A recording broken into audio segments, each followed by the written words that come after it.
बेटियां किस घर में जन्म लेती है? लड़की किस घर में जन्म लेती है? दोस्तों, आज भी हम ऐसे समाज में जी रहे हैं जो आज भी पुरुष प्रधान है। आज भी जब लड़की का जन्म होता है तो अधिकतर घरों में मायूसी छा जाती है। और मित्रों, यह और कुछ नहीं बल्कि हम मनुष्यों की अज्ञानता है। लड़की को पूछ समझते हैं, परंतु आपको जानकर हैरानी होगी, लड़की का जन्म हर किसी के घर में नहीं होता बल्कि उसी के घर होता है जो भाग्यशाली होते हैं और अपने अपने पुण्य कर्म अर्जित किए होते हैं। और आज हम आपको यही बताने जा रहे हैं कि भगवान कैसे घरों को लड़की का जन्म देने के लिए चुनते हैं और वह कौन से पुण्य कर्म है जिसकी वजह से कोई भी इंसान बेटी का माँ बाप बनता है। दोस्तों, एक भगवान श्री कृष्ण से अर्जुन पूछते हैं कि माधव, किन कर्मों के कारण किसी के घर पुत्री धन की प्राप्ति होती है, अर्थात कैसे घरों में बेटियों का जन्म होता है। तब श्री कृष्ण अर्जुन से कहते हैं, हे पार्थ, अगर किसी के घर बैठे भाग्य से होते हैं तो बिटिया सौभाग्य से, और जो भी स्त्री या पुरुष अपने पूर्व जन्म में पुण्य कार्य अर्जित किए होते हैं उन्हें ही एक बेटी के माता पिता होने का सौभाग्य प्राप्त होता है। बेटियों को जन्म के लिए उन्हीं घरों को चुना जाता है जो बेटियों का भार सहन कर सके, क्योंकि तीनों लोकों में स्त्री अर्थात बेटियां ही ऐसी होती है जिसका भार हर कोई सहन नहीं कर सकता। वह बेटियां ही होती हैं जो इस सृष्टि को निरंतर चलाएं, मान होने के लिए अपना सर्वस्व निछावर कर देती हैं। हे अर्जुन, पर जिस दिन इस सृष्टि में बेटियों का जन्म लेना रुक जाएगा उस दिन सृष्टि भी है और धीरे धीरे इस सृष्टि का अंत हो जाएगा। मित्रों, भगवान श्री कृष्ण के इन बातों पर गौर किया जाए तो उनका कहा बिल्कुल सही है, क्योंकि बेटियां अगर नहीं होंगी तो किसी का भी वंश आगे नहीं बढ़ सकता। दोस्तों, आपने भी कई लोगों को कहते सुना होगा कि जिस घर में बेटी का जन्म होता है वह घर स्वर्ग के समान होता है, क्योंकि बेटा तो केवल एक कुल को रोशन करता है, बेटियां तो दो कुलों को रोशन करती है। माता पिता के घर वो बेटी के रूप में अपने उत्तरदायित्व का निर्वहन करती हैं, तो ससुराल आकर एक बहू के रूप में सारे कर्तव्यों का पालन करती हैं। दोस्तों, आजकल आप सुनते ही हो, बेटियां बहू परिवार में किसी के मर जाने पर उसका वर्णन नहीं कर सकते, लेकिन यह बिल्कुल भी सही नहीं है, क्योंकि रामायण में बताया गया है कि प्रभु श्री राम के पिता राजा दशरथ की मृत्यु हो गई तो माता सीता अर्थात राजा दशरथ की बहू नहीं, उनका पिंडदान किया था, जिससे उन्हें जन्म मरण के चक्र से मुक्ति मिल गई थी।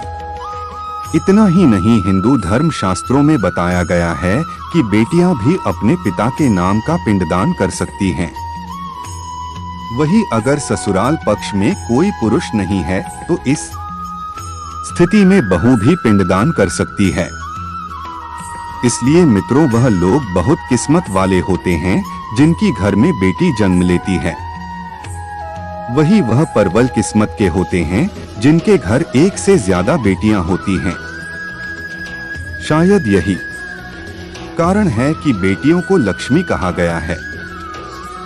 दोस्तों, बहुत से लोगों की सोच यही होती है, बेटी है तो बिना समय गवाएं और इस पर पढ़ाई में पैसे लगाएं, जल्द से जल्द शादी कर दो।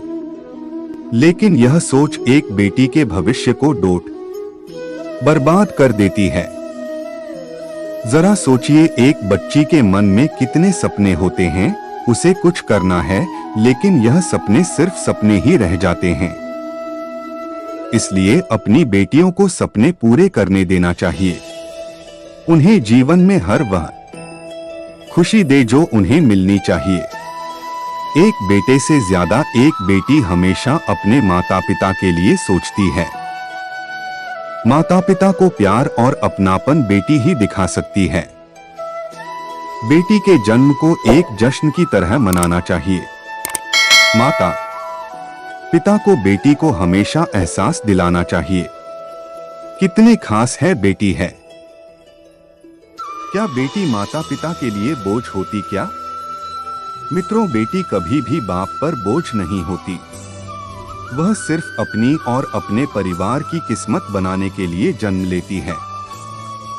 एक कथा के अनुसार दो मित्र लंबे समय के बाद एक दूसरे से मिले। एक दोस्त ने दूसरे से उसका हाल पूछा तो जवाब में उसने कहा कि मेरे हाल तो एकदम बढ़िया है, और हो भी क्यों ना मेरे दो बेटे जो है। तभी वह अपने दोस्त से पूछता कि तेरे घर में कितने बच्चे हैं। दोस्त खुशी के साथ बताता है कि मेरे घर में 2 बेटियां हैं। उसका दोस्त भगवान का शुक्रिया अदा करता हुआ कहता है कि मैं धन्य हूँ, मेरे घर बेटियां नहीं। यह सुनकर पिता की आंखों में आंसू आ गए। तभी उसकी बेटी पिता के मित्र से कहती है कि अंकल, भगवान हमेशा भाग्यवान को ही बेटी देते हैं, कभी गरीब को बेटी के रूप में माता लक्ष्मी नहीं देते। भगवान उसी को पुत्री का सुख देते हैं जिसके अंदर पालने की सामर्थ्यता होती है, जो गरीब होकर भी अपनी बेटी को पाल सकता है।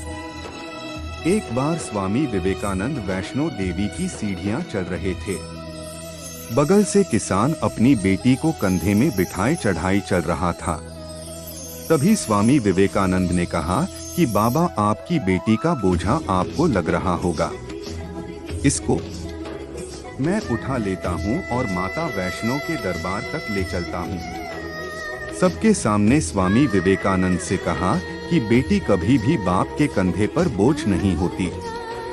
बेटियां अगर बाप के कंधे पर हों तो वह हर बोझ को हल्का कर देती है। मित्रों, बेटियां कभी भी धन की भूखी नहीं होती, जो सिर्फ मान और सम्मान की भूखी होती है। कौन सा कर्म करने से बेटी के रूप में जन्म लेते हैं? अब सोचने वाली बात है कि कौन सी कर्म के बाद आप किसी के घर लड़की के रूप में जन्म लेते हैं और उनके घर के लिए लक्ष्मी का रूप साबित होते हैं। गरुड़ पुराण में बताया गया है कि जब आत्मा को नया जन्म मिलता है, तब आत्मा को शरीर के अनुसार व्यवहार में चलकर अपने कर्म करने होते हैं। शरीर के जरिए कर्म करके की एक आत्मा अपने जन्म के उद्देश्य को सार्थक भी बना सकती है और निरर्थक भी, यदि कोई पुरुष महिलाओं का आचरण करता है, स्वभाव में महिलाओं वाली आदतें ले आता है या वही काम करना चाहता है तो एक महिला को करना चाहिए, तो ऐसे ही पुरुषों का आत्मा स्त्री का शरीर धारण करती है। वही गरुड़ पुराण में बताया गया है, यदि कोई व्यक्ति मृत्यु के अंतिम क्षण में किसी स्त्री को याद करते हुए प्राण त्यागता है तो वह अगले जन्म स्त्री के रूप में जन्म लेता है। वही अगर वह अंतिम क्षण में परमेश्वर का नाम लेता है तो वह मुक्ति के मार्ग पर अग्रसर हो जाता है। तो मित्रों, आज की इस पोस्ट में बस इतना ही। हम उम्मीद करते हैं कि हमारे पोस्ट के आपको जानकारी मिल गई होगी।